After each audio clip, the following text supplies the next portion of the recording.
coasters, wood roller coasters at the time, and tried to get John to design what would become the Beast. We had done some preliminary surveys of the property and did an aerial topography map of the area to show him where the hills and everything where we wanted to go with the ride. And we went up there and were unsuccessful. He said he didn't want to do it. It was too big of a project. He was semi-retired. He just didn't want to do it. So we invited him and his wife down to the park the next weekend. They came down. We showed him through the woods and tried to get him excited to get him to do it.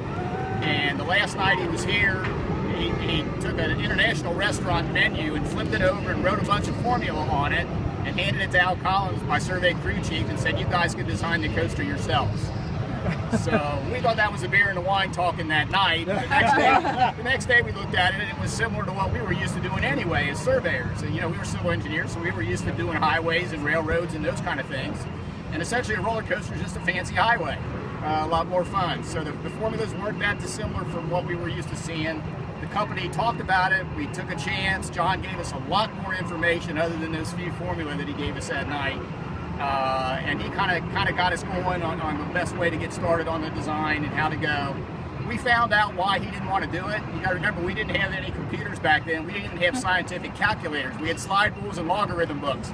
For all you old engineers, you know that took a long time. It was very time consuming because you had to write down every answer one at a time, then do the next problem and write it down one at a time. No way to check your memory. There was no memory to check anything with. So what we did, Al would design a small section of the ride, I would design a small section of the ride, and then we'd flop work. And he'd check all my calculations and I'd check all his calculations. So we became checks and balances of a two-man crew. John wouldn't have had that. He wouldn't have had anybody at PTC to do his checking, so he would have had to done everything himself over and over and over again. So it took Al and I about a year and a half to design the Beast. We were a little naive back then. We would come out here as surveyors. We wanted to keep every tree in the woods. We didn't want to tear down a tree. So we would come out here and we do a preliminary layout through the woods. You got to remember, this was dense woods back then. There was nothing back here. So we'd come out here with machetes and chainsaws and just trying, because I was the instrument man, trying for me to see through, to see Al at the other end of where we wanted to get. We were cutting everything we could, the least we could, to see. Well, if we found a tree that we didn't want to take out in the way, we would come back in and redesign the ride. And anytime you make a change on a roller coaster, it affects everything from that point forward. It doesn't affect anything behind you, but it affects everything forward.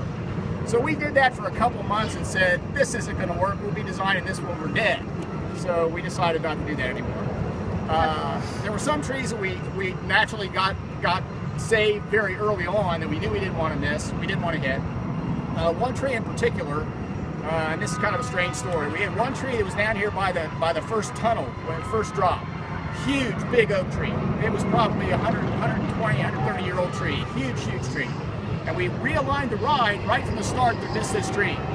So we worked around the tree, we worked around it. We dug the tunnel out, piled all the dirt on the other side of the woods beyond the tree so we wouldn't hurt the tree. After we were done, we got the tunnel built, we backfilled the tunnel. The last day, the big loader operator that backfilled the tunnel spun his equipment around, and his back push bumper hit that tree and barked it, took the bark off it on one side about 30 feet up. Oh. So there was a tree that we were saving that we did not want to take down that came down immediately. Just a little interesting side thing of what went on. And that happened less frequently as the project went on from there, because he made sure that nobody hit anything that we didn't want to tear down after that. I could talk forever on how we designed it, but I'm sure that'd bore you all to death. Why don't we just open it up to some questions? Why don't you just ask questions? Anything you guys want to know about it?